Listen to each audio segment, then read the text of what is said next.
এখানে আছে মাংস, মাংসটা ভালো করে ধুয়ে নুন হলুদ মাখিয়ে রেখেছি।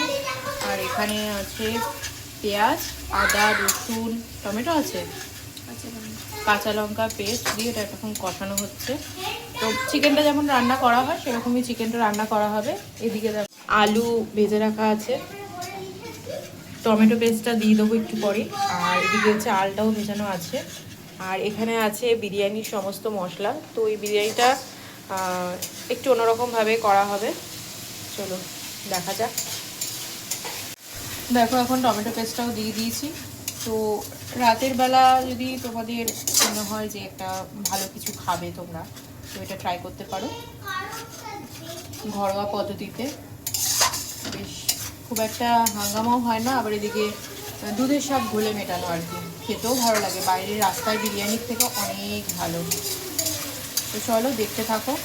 এটা ভালো মতন কষানো হয়ে গেলে চিকেনটা আমি এর মধ্যে দিয়ে দেবো। স্বাদ মতো নুন, হলুদ, জিরের গুঁড়ো, ধনের গুঁড়ো, ফোড়নে গরম মশলাও দেওয়া হয়েছে। সব কিছু দিয়ে চিকেনটা ভালো মতন স্বাদ করে রান্না করতে হবে। আর ওদিকে তো দেখালাম তোমাদের চালটা ভেজানোই আছে। তো দেখো দিয়ে আমরা কি করি।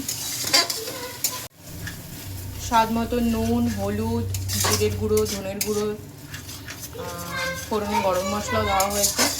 সব কিছু দিয়ে চিকেনটা ভালো মতন স্বাদ করে রান্না করতে হবে। আর ওদিকে তো দেখালাম তোমাদের চালটা ভেজানোই আছে। তো দেখো দিয়ে আমরা কি করি। দেখো মশলার কালারটা কিন্তু পুরো পাল্টে গেছে, খুব সুন্দর একটা কালার এসছে, তেলও ছেড়ে গেছে। এবার চিকেনটা এর মধ্যে দিয়ে দিচ্ছি।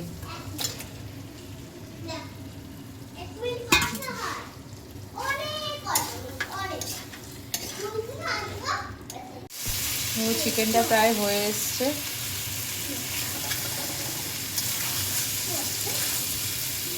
এবারে দেখো আমি এখানে মাপ মতন জলটা নিয়ে নিচ্ছি।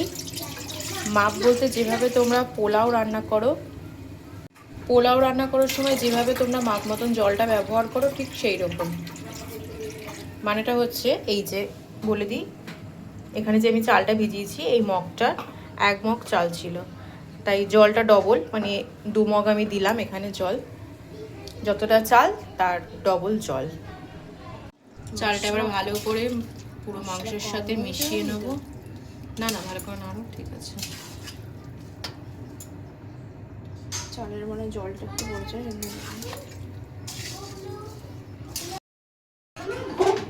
জলটা গরম হয়ে গেছে, এখন সবটুকু জলের মধ্যে আমি ঢেলে দিচ্ছি।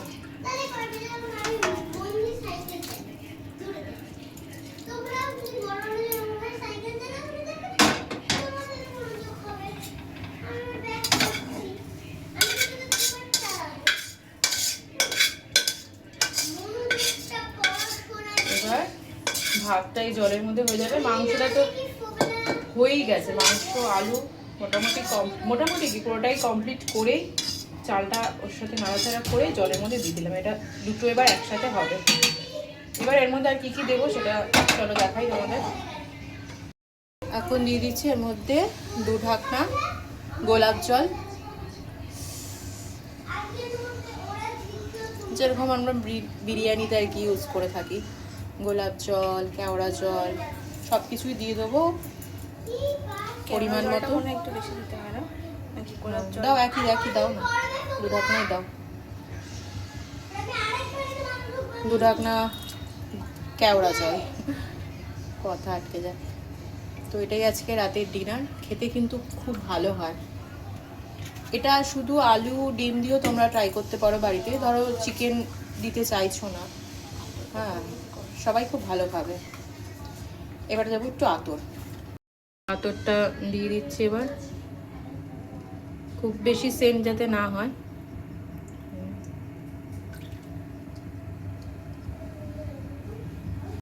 দেখো আমি হ্যাঁ লাস্টে দেবে। এটা ঢেকে রেখেছি। দেখো জলটা প্রায় শুকিয়ে এসছে, কিছুটা বাকি আছে। আলুগুলো একটু সিদ্ধ হবে, চালটাও একটু হবে। তো এর মধ্যেই তোমরা একটু জলটা মুখে দিয়ে নুন মিষ্টিটা একটু দেখে পরিমাণ মতন দেবে। চলো ঢেকে রাখি, এটা হোক আস্তে আস্তে। লাস্টে নামানোর আগে একটু ঘি দিয়ে নামিয়ে নেবে। দেখো ঠিক এরকম হয়েছে দেখতে। আমি আর লাস্টে ভিডিও করতে পারিনি, মেয়ে প্রচণ্ড বায়না করছিল খাওয়ার জন্য। তো কেমন লাগলো রেসিপিটা অবশ্যই আমাকে জানিও। ভালো থেকো, টাটা।